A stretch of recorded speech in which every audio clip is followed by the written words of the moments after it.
সকলকে স্বাগত জানাচ্ছি আজকে টিউটোরিয়ালটি অনেক চমৎকার হতে চলেছে, সুতরাং আপনারা গুরুত্ব সহকারে দেখবেন। তো আজকে টিউটোরিয়ালে আমি দেখাবো যে কিভাবে একটি অডিও থেকে শুধুমাত্র ভিডিও কার্টুন তৈরি করা যায়। তো আমরা এই জন্য চলে যাবো গুগলে এবং এটা এআই ফ্রি টুলের মাধ্যমে করবো।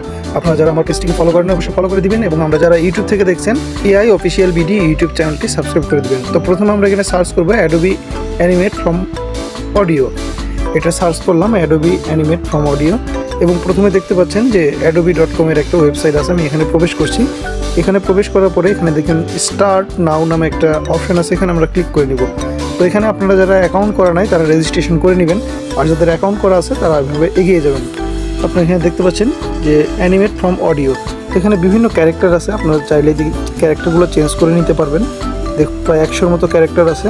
তো আমি এখান থেকে এই ক্যারেক্টারটি সিলেক্ট করে নিলাম এবং এখান থেকে দেখতে পাচ্ছেন ব্যাকগ্রাউন্ড, আমি ট্রান্সপারেন্ট ব্যাকগ্রাউন্ড রাখলাম, অর্থাৎ আমি কোনো ব্যাকগ্রাউন্ড রাখবো না, শুধুমাত্র ফুটেজটি থাকবে।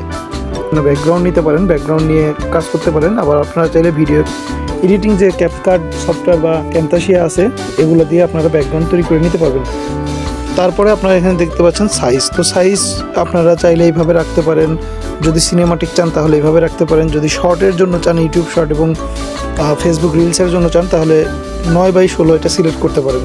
দেন আমরা যেটা করব সেটা হচ্ছে রেকর্ডারে ক্লিক করব। রেকর্ডারে ক্লিক করলে আমাদের ভয়েসটা আমরা রেকর্ড করতে পারবো 2 মিনিট পর্যন্ত, এবং সেই ক্ষেত্রে কিন্তু এখানে রেকর্ডারে আমরা ক্লিক করলাম। আপনার সিঙ্গেল কার্টুনের জন্য 2 মিনিট কিন্তু হিউজ টাইম।